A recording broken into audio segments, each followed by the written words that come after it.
នាព្រឹកថ្ងៃទី30ខែមីនាឆ្នាំ2026អាយដាមលេងសុគាអនុប្រធានសភាពាណិជ្ជកម្មកម្ពុជានិងជាប្រធានសភាពាណិជ្ជកម្មខេត្តកំពង់ស្ពឺតំណាងអ្នកអាជ្ញាកិច្ចមេងប្រធានសភាពាណិជ្ជកម្មកម្ពុជានិងជាប្រធានក្រុមប្រឹក្សាពិគ្រោះយោបល់ធុរកិច្ចអាស៊ានសម្រាប់កម្ពុជា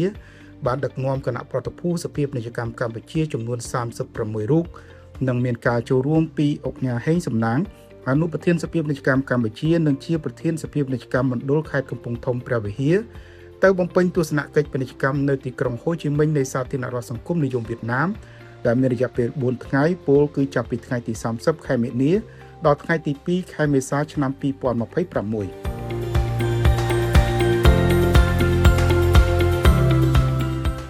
គណៈប្រតិភូសភាពាណិជ្ជកម្មកម្ពុជាបានធ្វើដំណើរឆ្លងកាត់ច្រកទ្វារព្រំដែនអន្តរជាតិបាវិតមកបាយដោយមានការជួយសម្របសម្រួលការធ្វើដំណើរឆ្លងកាត់ពីសំណាក់លោកស្រីវីរៈសេនីយ៍ត្រីឡាងច័ន្ទដាវីដែលជានាយរងប៉ុស្តិ៍រួមទាំងកងកម្លាំងប៉ុស្តិ៍នគរបាលច្រកទ្វារអន្តរជាតិបាវិតសម្រាប់ដំណើរទស្សនកិច្ចនៅទីក្រុងហូជីមិញនេះគណៈប្រតិភូសភាពាណិជ្ជកម្មកម្ពុជាមានការចូលរួមពីសភាពាណិជ្ជកម្មខេត្តព្រៃវែងសភាពាណិជ្ជកម្មខេត្តកំពង់ចាមសភាពាណិជ្ជកម្មមណ្ឌលខេត្តសៀមរាបឧត្តរមានជ័យសភាពាណិជ្ជកម្មខេត្តព្រះសីហនុសភាពាណិជ្ជកម្មរាជធានីភ្នំពេញព្រមទាំងក្រុមការងារនៃនាយកដ្ឋានទំនាក់ទំនងសភាពាណិជ្ជកម្មខេត្តក្រុងនៅព្រឹកថ្ងៃទី31ខែមីនាអាយដាមលេងសុគាចូលរួមដោយអង្គការហេងសំណាងបានដឹកនាំគណៈប្រតិភូសភាពាណិជ្ជកម្មកម្ពុជាចូលរួមពិធីបើកជាផ្លូវការ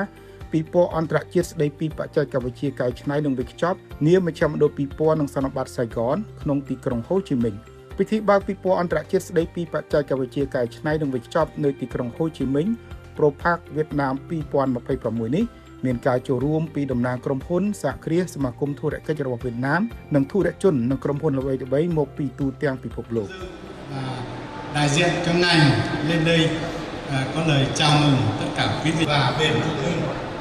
Điều đó đặt ra một yêu cầu rất rõ ràng. ពិព័រណ៍អន្តរជាតិស្តីពីបច្ចេកវិទ្យាកែច្នៃនិងវេចខ្ចប់ ProPark វៀតណាមគឺជាព្រឹត្តិការណ៍ពាណិជ្ជកម្មអន្តរជាតិដែលផ្ដោតលើឧស្សាហកម្មកែច្នៃនិងវេចខ្ចប់ដែលមានការវិវត្តយ៉ាងឆាប់រហ័សនៅក្នុងប្រទេសវៀតណាមនិងអន្តរជាតិការតាំងពិព័រណ៍ប្រចាំឆ្នាំនេះគឺជាវេទិកាសំខាន់សម្រាប់អ្នកផ្ដល់បច្ចេកវិទ្យាឈានមុខគេលើវិស័យកែច្នៃនិងវេចខ្ចប់ម្ហូបអាហារភេសជ្ជៈនិងឱសថក៏ដូចជាដំណោះស្រាយដើម្បីភ្ជាប់ទំនាក់ទំនងជាមួយអ្នកដឹកនាំឧស្សាហកម្មអ្នកជំនាញនិងអ្នកពាក់ព័ន្ធរាប់ពាន់នាក់មកពីទូទាំងខ្សែច្រវាក់ផ្គត់ផ្គង់ដោយមានការឧបត្ថម្ភពីមន្ទីរឧស្សាហកម្មនិងពាណិជ្ជកម្មទីក្រុងហូជីមិញក្រុមហ៊ុន Informa Market វៀតណាមពិព័រណ៍អន្តរជាតិ ProPark វៀតណាមឆ្នាំ2026បានធ្វើឡើងនៅមជ្ឈមណ្ឌលពិព័រណ៍និងសន្និបាតសៃហ្គនទីក្រុងហូជីមិញពីថ្ងៃទី31ខែមីនាដល់ថ្ងៃទី2ខែមេសាឆ្នាំ2026 Chúng tôi xin được gửi lời cảm ơn đến với những lời phát biểu vừa rồi.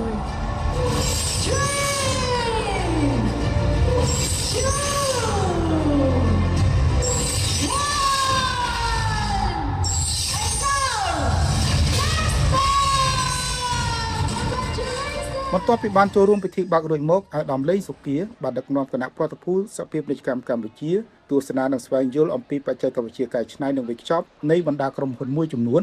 ដែលបានកំពុងដាក់តាំងបង្ហាញក្នុងកម្មវិធីពិព័រណ៍អន្តរជាតិស្ដីពីបច្ចេកវិទ្យាកែច្នៃនិងវេចខ្ចប់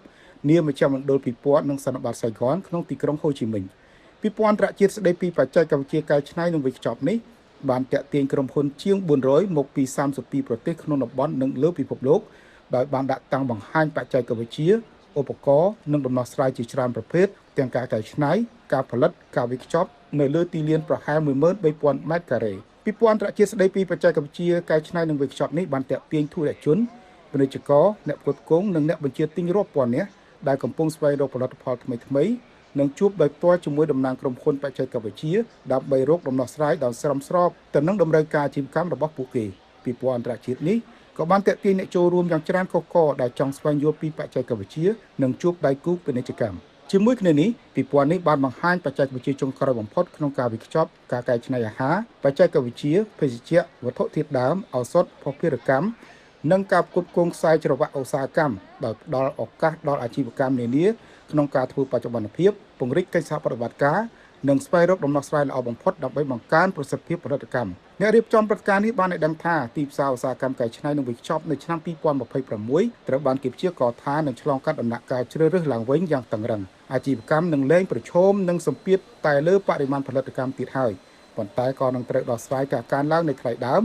និងតម្រូវការទិន្នន័យប្រតិបត្តិការដ៏តឹងរ៉ឹងផងដែរតែកតិនទៅនឹងការចូលរួមពិព័រណ៍អន្តរជាតិស្ដីពីបច្ចេកវិទ្យាកែច្នៃនិងវិកខ្ចប់នេះអាដាមលេងសុគានិងអង្គការហេងសំណាងរួមនឹងសមាជិកគណៈប្រតិភូសភាពាណិជ្ជកម្មកម្ពុជាបានបង្ហាញការចាប់អារម្មណ៍ជាខ្លាំងចំពោះការវិវត្តរីកចម្រើននៃបច្ចេកវិទ្យាថ្មីដែលបានដាក់តាំងបង្ហាញក្នុងនាមខ្ញុំជាប្រធានគណៈប្រតិភូដឹកនាំគណៈប្រតិភូ36រូបមកចូលរួមក្នុងកម្មវិធី Propec វៀតណាម2026ដោយមានការអនុញ្ញាតពីអ្នកអង្គការគិតមេងគណៈប្រតិភូទាំងអស់មានការសប្បាយរីករាយដោយសារយើងបានជួបនៅជាមួយនឹងដៃគូពាណិជ្ជកម្មជាច្រើនមិនថាវៀតណាមឬក៏ក្រៅពីប្រទេសវៀតណាមប៉ុន្តែយើងក៏បានជួបជាមួយនឹងអ្នកពិព័រណ៍ហើយនឹង brand ល្បីៗជាច្រើនដែលមានគុណភាពល្អសម្រាប់ទ្រទ្រង់ដល់វិស័យផលិតវេចខ្ចប់នៅក្នុងមិនថាកំពង់ស្ពឺឬក៏ខេត្តផ្សេងៗបាទបន្ទាប់ពីការទស្សនកិច្ចលើកនេះហើយខ្ញុំមានការរំពឹងទុកថាគណៈប្រតិភូទាំងអស់ដែលបានចូលរួមនៅក្នុងជំនួបពាណិជ្ជកម្មហើយនឹងពិព័រណ៍នេះ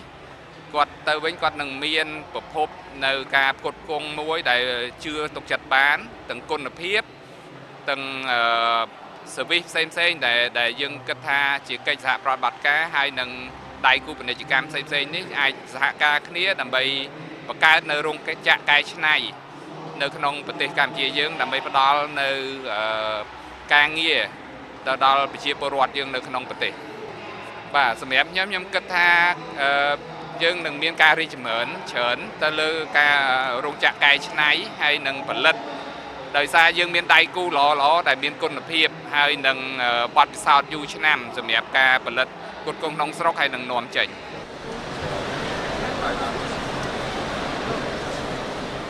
តាំងពីពណ៌នេះគេរៀបចំបានស្អាតរបស់គេល្អរបស់គេហើយនឹងការម៉ាស៊ីនវេចខ្ចប់របស់គេយើងចាប់ចំណាប់អារម្មណ៍ច្រើនអញ្ចឹងសម្ភារៈដែលតាំងពីពណ៌នេះកម្ពុជាយើងអាចមានលទ្ធភាពមួយលក្ខណៈធ្វើជាក្រុមហ៊ុនជាឯកជនយើងអាចទទួលធ្វើបានព្រោះការរៀបចំតាំងពីពណ៌នេះគឺយើងចំណាប់អារម្មណ៍ច្រើនមែនតើហើយមួយទៀតនឹងចង់ថាឲ្យដៃគូវៀតណាមហ្នឹងចុះទៅអភិវឌ្ឍនៅប្រទេសខ្មែរយើងជាពិសេសនៅខេត្តកំពង់ធំព្រះវិហារវិស័យកសិកម្មទី1ស្រូវ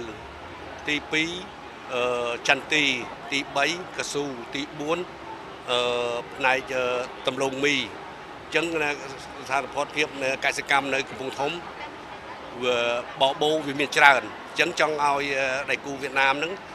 ចុះMUមួយយើងដើម្បីសហការដឹកធ្វើជាម៉ាស៊ីនកែច្នៃចន្ទទីហើយនឹងរោងម៉ាស៊ីនកិនស្រូវប្រទេសវៀតណាមឥឡូវកំពុងតែអភិវឌ្ឍខ្លាំងដូច្នេះក្រុមការងារយើងក៏បានមកសិក្សានៅផ្នែក workshop និងម៉ាស៊ីនថ្មីដើម្បីយកទៅបំពាក់ឲ្យសហគ្រាសទាំងអស់នៅក្នុងទូទាំងប្រទេសជាតិកម្ពុជាដើម្បីសិក្សាបានដល់នៅផលិតផលបន្ថែមឲ្យមានគុណភាពកាន់តែខ្ពស់និងការ workshop ឲ្យល្អដើម្បីឈានទៅដល់ការនាំចេញទៅប្រទេសទៅក្រៅក្នុងខ្ញុំជាសហគ្រាសមួយខ្ញុំមានការសប្បាយចិត្តខ្លាំងដែលបានចូលរួមក្នុងការតាំងពិព័រណ៍នេះដែលឃើញផលិតបច្ចេកវិទ្យាថ្មីយើងអាចយកទៅបំពាក់នៅក្នុងសហគ្រាសយើងដើម្បីប្រកួតប្រជែងជាមួយនឹងផលិតផលនាំចូលពីក្រៅស្រុកបាទជាបឋមខ្ញុំបាទសូមថ្លែងអំណរគុណអ្នកអង្គការគិតមេងក៏ដូចជាអ្នកលោកអញ្ញាលេងសុគីនិងលោកអញ្ញាប្រធានហេងសំណាងដែលលោកបានផ្ដល់ឱកាសឲ្យពួកយើងខ្ញុំបានចូលរួមនៅការបង្ហាញទៅតាំងពីពណ៌នៅការផលិតផលទំនើបនៃការវិកខ្ចប់នេះហើយពួកយើងខ្ញុំពិតជាមានអារម្មណ៍ថាសប្បាយរីកមែនទែនដែលបានចូលរួមនៅក្នុងប៉ុន្មានថ្ងៃនេះគឺយើងឃើញផ្លាយថាត្រង់នៅលើពិភពលោកមានការជឿនលឿននិងការអភិវឌ្ឍដូច្នេះទេការផ្ដល់ឱកាសឲ្យពួកយើងខ្ញុំបានមកមើលនៅម៉ាស៊ីនវិកខ្ចប់កែច្នៃបែបទំនើបនេះគឺពិតជាផ្ដល់សារៈសំខាន់មែនទែនបាទបន្ទាប់ពីខ្ញុំបានទស្សនកិច្ចមកនេះខ្ញុំនឹងយកផលិតផលទាំងនេះដើម្បីទៅធ្វើការអភិវឌ្ឍនៅក្នុងសហគ្រាសរបស់ខ្ញុំដើម្បីងាយស្រួលក្នុងការប្រកួតប្រជែងជាមួយនឹងការនាំចូលនៅផលិតផលរបស់បរទេស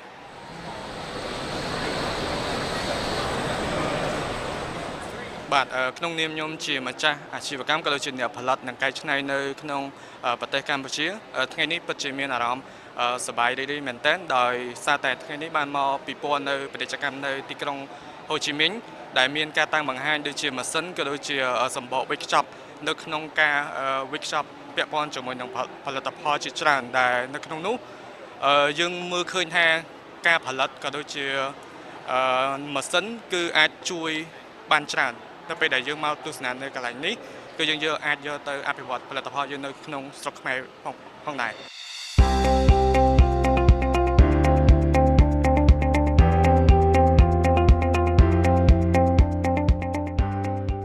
ក្នុងឱកាសចូលរួមពិព័រណ៍អន្តរជាតិនេះផងដែរអាដាមលេងសុគារួមជាមួយអង្គការហេងសំណាងនិងគណៈប្រតិភូសភាពាណិជ្ជកម្មកម្ពុជានៅព្រឹកថ្ងៃទី 1 ខែមេសាបានជួបពិភាក្សាការងារជាមួយនឹងលោកប៊ែនវងដែលជានាយកគ្រប់គ្រងទូតប្រចាំប្រទេសនៃក្រុមហ៊ុន Informa Market វៀតណាមដើម្បីពង្រឹងនិងពង្រីកកិច្ចសហប្រតិបត្តិការរវាងស្ថាប័នទាំងពីរតាំងនាមឲ្យអ្នកអង្គការគិតមេប្រធានសភាពាណិជ្ជកម្មកម្ពុជានិងជាប្រធានក្រុមប្រឹក្សាពិគ្រោះយោបល់ធុរកិច្ចអាស៊ានសម្រាប់កម្ពុជាអាដាមលេងសុគាបានថ្លែងអំណរគុណដល់ក្រុមហ៊ុន Informa Market ដែលបានសម្របសម្រួលដល់សមាជិកសភាពាណិជ្ជកម្មកម្ពុជាបានមកចូលរួមពិព័រណ៍អន្តរជាតិស្ដីពីបច្ចេកវិទ្យាកែច្នៃនិងវិជ្ជានាមមណ្ឌលពិព័រណ៍និងសន្និបាតសាយ័នក្នុងទីក្រុងហូជីមិញក្នុងជំនួបនោះបានផ្ដោតជាសំខាន់ទៅលើការផ្សព្វផ្សាយអំពីសក្តានុពលដែលប្រទេសកម្ពុជាមានជាពិសេសគឺផលិតផលកសិកម្មដែលមានសក្តានុពលមួយចំនួនដូចជាគ្រាប់ស្វាយចន្ទីស្រូវនិងអង្ករកៅស៊ូនិងដំឡូងមីជាដើមអាដាមលេងសុគាអនុប្រធានសភាពាណិជ្ជកម្មកម្ពុជាបានស្នើដល់ក្រុមហ៊ុន Informa Market វៀតណាមជួយផ្សព្វផ្សាយនិងជំរុញវិនិយោគិនមកបោះទុនវិនិយោគនិងធ្វើការកែច្នៃនិងវេចខ្ចប់លើផលិតផលសក្តានុពលទាំងនេះអាដាមលេងសុគាក៏បានស្នើដល់ក្រុមហ៊ុន Informa Market វៀតណាមជួយបង្កើតព្រឹត្តិការណ៍តាំងពិព័រណ៍និងបង្កើតការផ្គូផ្គងពាណិជ្ជកម្មដើម្បីចែករំលែកបច្ចេកវិទ្យាថ្មីចុងក្រោយដល់ធុរជនពាណិជ្ជករនិងសហគ្រិនកម្ពុជាដើម្បីជំរុញឲ្យផលិតផលកម្ពុជាកាន់តែមានការអភិវឌ្ឍរីកចម្រើនព្រមទាំងស្វែងរកដៃគូវិនិយោគកាន់តែបានច្រើនបន្ថែមទៀតក្នុងជំនួបនោះអាដាមលេងសុគានិងអង្គការហេងសំណាងក៏បានគោរពអញ្ជើញលោកនាយកគ្រប់គ្រងទូតប្រចាំប្រទេសនៃក្រុមហ៊ុន Informa Market រួមនឹងសហការីទៅទស្សនកិច្ចស្វែងយល់ដោយផ្ទាល់ពីផលិតផលកសិកម្មនិងវិស័យសក្តានុពលដែលប្រទេសកម្ពុជាមានជាមួយគ្នានេះអាដាមលេងសុគាសង្ឃឹមថាសភាពាណិជ្ជកម្មកម្ពុជានិងក្រុមហ៊ុន Informa Market វៀតណាមនឹងបន្តពង្រឹងកិច្ចសហប្រតិបត្តិការថ្មីបន្ថែមទៀតនាពេលខាងមុខជាការឆ្លើយតបលោកប៊ែនវងនាយកគ្រប់គ្រងទូតប្រចាំប្រទេសនៃក្រុមហ៊ុន Informa Market វៀតណាមបានសម្ដែងការស្វាគមន៍និងអរគុណចំពោះអាដាមលេងសុគានិងអង្គការហេងសំណាងរួមនឹងប្រតិភូសភាពាណិជ្ជកម្មកម្ពុជាដែលបានមកចូលរួមពិព័រណ៍អន្តរជាតិក្នុងទីក្រុងហូជីមិញនេះលោកប៊ែនវងបានគាំទ្រចំពោះការបន្តពង្រឹងនិងពង្រីកកិច្ចសហប្រតិបត្តិការថ្មីនិងយូរអង្វែងបន្ថែមទៀតជាមួយសភាពាណិជ្ជកម្មកម្ពុជាហើយលោកបានសន្យានឹងពិនិត្យមើលពេលវេលាជាក់ស្ដែងដើម្បីទៅបំពេញទស្សនកិច្ចនៅកម្ពុជាសូមបញ្ជាក់ផងដែរថា Informa Market គឺជាក្រុមហ៊ុនលំដាប់អន្តរជាតិដែលមានបទពិសោធន៍ក្នុងការរៀបចំវេទិកានិងពិព័រណ៍សម្រាប់វិស័យឧស្សាហកម្មពាណិជ្ជកម្មនិងទីផ្សារដើម្បីជំរុញការធ្វើពាណិជ្ជកម្មដោយច្នៃប្រឌិតនិងរីកចម្រើននាថ្ងៃបន្ទាប់ក្នុងការបំពេញទស្សនកិច្ចពាណិជ្ជកម្មនេះផងដែរសភាពាណិជ្ជកម្មខេត្តកំពង់ស្ពឺនិងសភាពាណិជ្ជកម្មមណ្ឌលខេត្តកំពង់ធំព្រះវិហារបានចុះហត្ថលេខាលើលិខិតរួមគ្នាជាមួយសភាពាណិជ្ជកម្មនិងឧស្សាហកម្មវៀតណាមប្រចាំទីក្រុងហូជីមិញក្នុងគោលបំណងបង្កើតកិច្ចសហប្រតិបត្តិការនិងពង្រឹងទំនាក់ទំនងពាណិជ្ជកម្មនិងធុរកិច្ចទ្វេភាគីពិធីចុះហត្ថលេខាបានធ្វើឡើងនៅរសៀលថ្ងៃទី 1 ខែមេសានេះទីស្នាក់ការសភាពាណិជ្ជកម្មនិងឧស្សាហកម្មវៀតណាមប្រចាំទីក្រុងហូជីមិញប្រទេសវៀតណាមលិខិតរួមគ្នាទាំងពីរ Letter of Intent ត្រូវបានចុះហត្ថលេខាដោយអាដាមលេងសុគាអនុប្រធានសភាពាណិជ្ជកម្មកម្ពុជានិងជាប្រធានសភាពាណិជ្ជកម្មខេត្តកំពង់ស្ពឺនិងអង្គការហេងសំណាងអនុប្រធានសភាពាណិជ្ជកម្មកម្ពុជានិងជាប្រធានសភាពាណិជ្ជកម្មមណ្ឌលកំពង់ធំព្រះវិហារជាមួយលោកជឹងងុកលៀមដែលជាអគ្គនាយកសភាពាណិជ្ជកម្មនិងឧស្សាហកម្មវៀតណាមប្រចាំទីក្រុងហូជីមិញលិខិតរួមគ្នាទាំងពីរនេះជាការបង្ហាញចេតនាក្នុងការបង្កើតកិច្ចសហប្រតិបត្តិការដ៏មានប្រយោជន៍រវាងសហគមន៍ធុរកិច្ចនៃខេត្តកំពង់ស្ពឺនិងខេត្តកំពង់ធំនិងខេត្តព្រះវិហារនៃព្រះរាជាណាចក្រកម្ពុជានិងទីក្រុងហូជីមិញសាធារណរដ្ឋសង្គមនិយមវៀតណាមស្របតាមផលប្រយោជន៍ទៅវិញទៅមកក្នុងការលើកកម្ពស់ពាណិជ្ជកម្មនិងវិនិយោគតាមរយៈលិខិតនេះភាគីទាំងពីរនឹងខិតខំប្រឹងប្រែងឲ្យអស់ពីសមត្ថភាពដើម្បីអភិវឌ្ឍនិងពង្រឹងទំនាក់ទំនងពាណិជ្ជកម្មនិងធុរកិច្ចទ្វេភាគីរវាងខេត្តកំពង់ស្ពឺមណ្ឌលខេត្តកំពង់ធំនិងព្រះវិហារនិងទីក្រុងហូជីមិញតាមរយៈកិច្ចសហប្រតិបត្តិការដោយជាការជួយសម្រួលការតបជាប់កាន់តែប្រសើរឡើងរវាងសមាជិកនៃស្ថាប័នទាំងពីរដើម្បីលើកទឹកចិត្តដល់ការបណ្ដាក់ទុនរួមគ្នាភាពជាដៃគូនិងឱកាសពាណិជ្ជកម្មការផ្លាស់ប្ដូរព័ត៌មានមិនសម្ងាត់និងមិនមែនជាកម្មសិទ្ធិទាក់ទងនឹងនិន្នាការទីផ្សារឱកាសវិនិយោគនិងបទបញ្ញត្តិពាណិជ្ជកម្មនៅក្នុងតំបន់ទាំងពីរជាមួយគ្នានេះភាគីទាំងពីរបានសន្យាគ្នាទៅវិញទៅមកក្នុងការរៀបចំពិព័រណ៍ពាណិជ្ជកម្ម ការដាក់តាំងពិព័រណ៍វេទិកាពាណិជ្ជកម្មនិងការផ្គូផ្គងពាណិជ្ជកម្ម B2B សហការគ្នាដើម្បីបង្ហាញពីសក្តានុពលវិនិយោគនៃតំបន់សេដ្ឋកិច្ចពិសេសខេត្តកំពង់ស្ពឺខេត្តកំពង់ធំនិងមជ្ឈមណ្ឌលឧស្សាហកម្មទីក្រុងហូជីមិញដើម្បីទាក់ទាញការវិនិយោគឆ្លងដែនទៅវិញទៅមកភាគីទាំងពីរបានសន្យាផ្តល់ការគាំទ្រដល់គណៈប្រតិភូធុរកិច្ចដែលមកពីសភាពាណិជ្ជកម្មរៀងៗខ្លួនដែលមកចូលរួមកិច្ចប្រជុំឬមានជំនួបពាណិជ្ជកម្មព្រមទាំងចែករំលែកការអនុវត្តល្អបំផុតលើការគ្រប់គ្រងសភាពាណិជ្ជកម្មនិងសេវាកម្មដើម្បីគាំទ្រដល់ការរីកចម្រើនរបស់សហគ្រាសធុនតូចនិងមធ្យមនៅក្នុងដែនសមត្ថកិច្ចទាំងពីរសូមបញ្ជាក់ថាសភាពាណិជ្ជកម្មវៀតណាមសាខាទីក្រុងហូជីមិញគឺជាអង្គភាពតំណាងសម្រាប់សហគមន៍អាជីវកម្មនៅក្នុងទីក្រុងហូជីមិញនិងខេត្តចំនួន6ផ្សេងទៀតនៅភាគខាងត្បូងរួមមានខេត្តឡាំដុងតៃណេងប៊ិញហ្វឺឡុងអានប៊ិញឌឿងនិងដុងណៃបច្ចុប្បន្នសាខានេះមានសមាជិកជាង 3000 នាក់រួមទាំងក្រុមហ៊ុននិងសមាគមអាជីវកម្មនៅក្នុងវិស័យជាច្រើនឆ្លៀតក្នុងឱកាសបំពេញទស្សនកិច្ចនេះដែរប្រតិភូសភាពាណិជ្ជកម្មកម្ពុជាក៏បានទៅទស្សនកិច្ចរោងចក្រចំនួន2ទីតាំងរបស់ក្រុមហ៊ុន Khanat Vietnam Co Ltd ដែលមានទីតាំងស្ថិតនៅក្នុងខេត្តឡុងអានក្នុងឱកាសទទួលបដិសណ្ឋារកិច្ចលោកជឹងហួងអានដែលជាស្ថាបនិកនិងជាអគ្គនាយកក្រុមហ៊ុន Khanat Vietnam Co Ltd បានឲ្យដឹងថាក្រុមហ៊ុនរបស់លោកបានប្រមូលទិញកសិផលកសិកម្មជាពិសេសផ្លែស្វាយនៅក្នុងស្រុកនិងការផ្គត់ផ្គង់លក្ខណៈតូចៗពីឈ្មួញនៅកម្ពុជាសម្រាប់បម្រើច្រវាក់ផលិតកម្មកែច្នៃជាដំណាប់ស្វាយក្នុងន័យនេះលោកចង់ស្វែងរកដៃគូពាណិជ្ជកម្មពីកម្ពុជាដែលអាចផ្គត់ផ្គង់ផ្លែស្វាយលក្ខណៈទ្រង់ទ្រាយធំសម្រាប់បម្រើខ្សែច្រវាក់ផលិតកម្មក៏ដូចជាពង្រីកខ្សែច្រវាក់ផលិតកម្មបន្ថែមទៀតបើតាមលោកអគ្គនាយកបានឲ្យដឹងថាក្រៅពីការកែច្នៃផលិតផលកសិកម្មក្រុមហ៊ុន Khanat Vietnam Co Ltd ក៏ជាក្រុមហ៊ុនកែច្នៃម្ហូបអាហារកំប៉ុងដែលមានផលិតផលសំខាន់ៗរបស់ខ្លួនរួមមានប៉ាតេថ្លើមពពែប៉ាតេថ្លើមទាប៉ាតេថ្លើមមាន់ត្រីទូណាសាច់ពពែរួមជាមួយនឹងសាច់អាប៉ាឡុងនិងបេះដូងទាជាដើមផលិតផលនៅក្នុងរោងចក្រនេះបានគោរពតាមស្តង់ដារ ISO 22000និង AACCP និងត្រូវបានចុះបញ្ជីជាមួយ FDA សហរដ្ឋអាមេរិកលោកបានបញ្ជាក់ថាផលិតផល Khanat មិនប្រើសារធាតុរក្សាទុកឬក៏រសជាតិសិប្បនិម្មិតនោះទេដែលធានាបាននូវសុវត្ថិភាពនិងរក្សារសជាតិធម្មជាតិជាការឆ្លើយតបក្នុងនាមប្រតិភូអង្គការហេងសំណាងបានសម្ដែងការស្វាគមន៍និងគាំទ្រចំពោះបំណងចាប់ដៃគូពាណិជ្ជកម្មរវាងក្រុមហ៊ុន Khanat Vietnam Co Ltd ជាមួយនឹងវិនិយោគិនកម្ពុជាជាពិសេសលើការផ្គត់ផ្គង់ផ្លែស្វាយអង្គការហេងសំណាងបានគោរពអញ្ជើញលោកអគ្គនាយកក្រុមហ៊ុន Khanat Vietnam Co Ltd និងសហការីទៅទស្សនកិច្ចដោយផ្ទាល់នៅកម្ពុជាជាពិសេសនៅខេត្តកំពង់ធំនិងខេត្តកំពង់ស្ពឺដើម្បីពិនិត្យមើលសក្តានុពលវិស័យកសិកម្មរបស់កម្ពុជាដើម្បីពិចារណាក្នុងការចាប់ដៃគូពាណិជ្ជកម្មនិងការដាក់ទុនវិនិយោគជាដើមអង្គការហេងសំណាងក៏បានសំណូមពរដល់លោកអគ្គនាយកក្រុមហ៊ុន Khanat Vietnam Co Ltd ពិចារណាក្នុងការដាក់ទុនវិនិយោគបង្កើតរោងចក្រកែច្នៃផលិតផលកសិកម្មនិងអាហារកំប៉ុងនៅកម្ពុជាដែលស្របទៅនឹងគោលនយោបាយលើកទឹកចិត្តពីរាជរដ្ឋាភិបាលកម្ពុជាគោលរំលឹកផងដែរថាសភាពាណិជ្ជកម្មកម្ពុជាដែលមានអ្នកអញ្ញាគិតមេងជាប្រធានបានធ្វើការយ៉ាងសកម្មជាមួយដៃគូនិងអង្គភាពអន្តរជាតិនានាដើម្បីពង្រឹងបន្ថែមកិច្ចសហប្រតិបត្តិការធុរកិច្ចពាណិជ្ជកម្មនិងការវិនិយោគកន្លងទៅសភាពាណិជ្ជកម្មកម្ពុជាតែងតែរៀបចំកម្មវិធីទស្សនកិច្ចពាណិជ្ជកម្មព្រមទាំងបានរៀបចំកម្មវិធីជំនួបអាជីវកម្ម B2B និងចាប់ដៃគូវិនិយោគទៅកាន់ប្រទេសនានាទាំងក្នុងតំបន់និងអន្តរជាតិ